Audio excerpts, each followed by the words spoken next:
BTech student అంట after all. రే,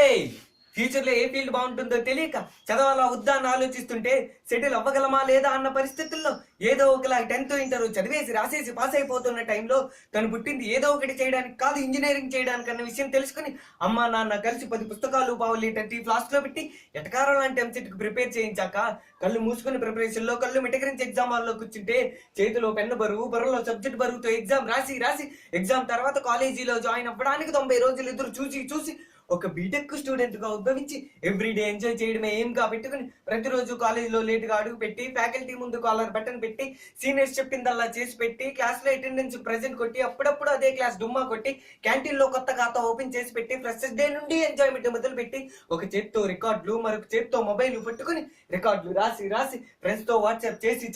11 గంటలకి practical lab, 2 గంటలకి క్లాస్ పీరియడ్ ఉంటూ వీటి మధ్యలో చిన్నగా కునుకు తీసి హెచ్ఓడి కంటే ఎక్కడ పెడతావా అన్న భయంతో అప్పుడప్పుడు క్లాస్ టైంలోనే హెచ్ఓడి మీదే బిస్కెట్లు వేసి first year drawing, second year C programming, third year thermo electronics, final year fundamentals of law అంటూ ఆ బ్రాంచ్ ఈ బ్రాంచ్ అని తేడా లేకుండా పక్క బ్రాంచ్ సబ్జెక్టులు సైతం తన సబ్జెక్టులుగా భావించి బరువెక్కిన బ్యాక్లాగులు చుర్రుమని వచ్చిన సప్లీల్లో సైలెంట్ గా స్లిప్ తీసి రాసి అన్ని బ్యాక్లాగులను ఒకేసారి క్లియర్ చేసి కాలర్ ఎగరేస్తాడు. వాడురా బీటెక్ స్టూడెంట్ అంటే. నువ్వు అలాంటి బీటెక్ స్టూడెంట్ ని ఆఫ్టర్ ఆల్ అంటావురా? Bloody pool.